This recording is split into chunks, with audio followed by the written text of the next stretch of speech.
শীত আসছেই মানে পিঠা খেতে হবে, এক এক দিন এক এক রকমের পিঠা বানাতে হয়, পিঠার উৎসব চলতেই থাকে বাসার মধ্যে। তো আমার মেয়েরও বায়না থাকে, আম্মু আমাকে পিঠা বানিয়ে দাও, পিঠা খাবো।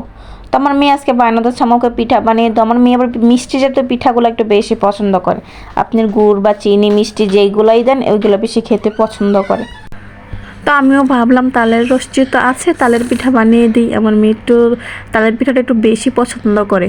গ্রামে যখন যাওয়া হতো তখন আমার আম্মু বা তালের পিঠা বানাতো, আমার মেয়ে খুব মজা করে খেত, খুব পছন্দ করতো। আমার আম্মু আবার এই পিঠাগুলো খুব সুন্দর করে বানায়, অনেক কিছু দেয় এগুলোর মধ্যে, খেতেও খুব মজা হয়। তা আমিও চেষ্টা করলাম বানানোর জন্য, আমিও বানায়া দিতেছি। আমার মেয়েরা খুব মজা করে খাচ্ছে, ওদের আমি অনেকগুলো বানিয়ে দিয়েছি ওদের, ওরা খাচ্ছে, সবাই খাচ্ছে, খুব ভালো হয়েছে বলেছে। পছন্দের খাবার যদি তৈরি করা দেওয়া হয় বাচ্চারাও খুশি, মারাও খুশি।